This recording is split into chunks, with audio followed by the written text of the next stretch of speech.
5 seconds to go.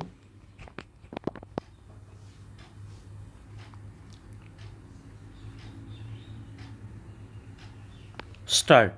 Recently, the Supreme Court, using its omnibus powers under Article 142 of the Constitution, virtually legislated to prescribe a new selection procedure for Chief Election Commissioner and election commissioners in a bid to make the body constitutionally tasked to conduct free and fair elections truly independent and neutral.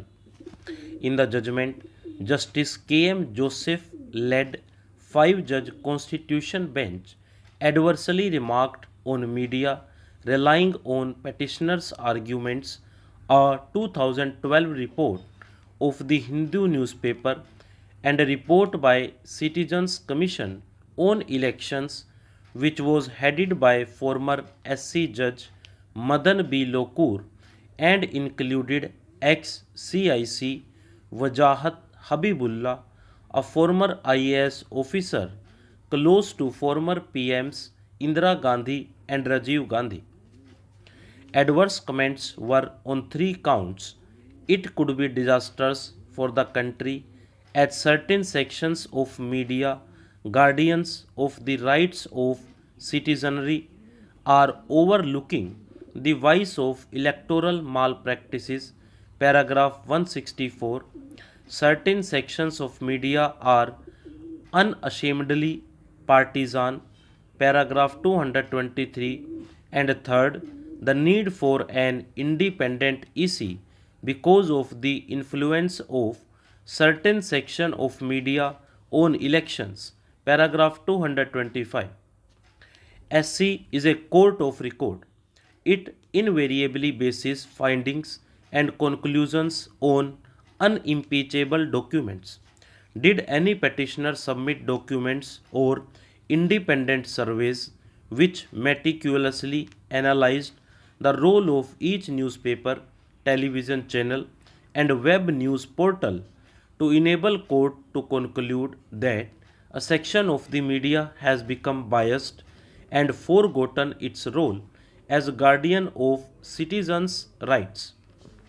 Independence and integrity of media in publishing news or columns depends on the conviction and character of reporters or columnists. It is difficult to regulate these qualities in scribes through laws enacted by Parliament, rulings of SC, or model guidelines framed by EC. We have seen how the best of journalists are dictated to by politicians, corporate media lobbies to attempt to push under the carpet ills that plague the polity, corporate world, and judiciary. Citizens have immense faith in the judiciary. Does it mean they do not know about unscrupulous elements within? Decriminalization of politics has been a utopian idea since independence. The 1991 Vohra Committee report on politician criminal police nexus revealed how the unholy alliance influenced governance right from the 1950s. A series of SC's judgments to address this issue yielded little result. It is akin to believing the Prevention of Corruption Act and numerous SC rulings would erase corruption from India. In its EC judgment, SC said criminalization of politics, a huge surge in the influence of money power, the role of certain sections of the media where they appear to have forgotten their invaluable role and have turned unashamedly partisan. 2 paragraphs later, the electoral scene in the country is not what it was in the years immediately following the country becoming a republic. Criminalization of politics, with all its attendant evils, has become a nightmarish reality. the faith of the electorate in the very process which underlines democracy itself stands shaken. The impact of big money and its power to influence elections, the influence of certain sections of media, makes it also absolutely imperative to create a process for infusing independence in EC's functioning. Alas, SC appeared unaware of the reality of political battlefields. The first recorded incidence of booth capturing was in 1957 at Rachiari polling station in Bihar's Begusarai district. For decades thereafter, bullet aided booth capturing was the most potent means for powerful politicians to destroy opponents.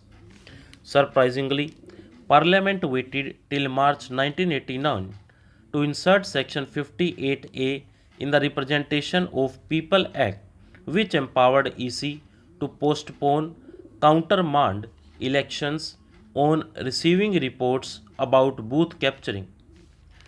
SC can surely comment on media based on a countrywide independent survey, relying on reports of commissions which included former judges and bureaucrats whose decisions have been debated, and on arguments of lawyers who praise media when it treats their words as gospel, is surely assumption on that poses danger to SC's character as a court of record.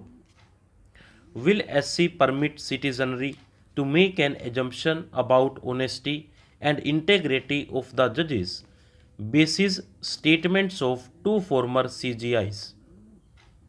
On December 22, 2002, then CJI SP Bharucha had said more than 80% of judges are honest and incorruptible. Did he mean a little less than 20% are dishonest and corrupt? That would be worrisome given the sanctioned strength of judges in constitutional courts. In November 2010, then CGI SH Kapadia had said, I will prove that within the current collegium system in the next 2 years, when I am CGI, that good judges can be appointed. Will this enable citizenry to assume appointments made on collegium's recommendations to constitutional courts prior to 2010 were not so good? What is the guarantee that all appointments made after CGI Kapadia's retirement were good? These are dangerous assumptions when not backed by data collected independently. But what is independent data these days when even surveyors have various loyalties? Stop.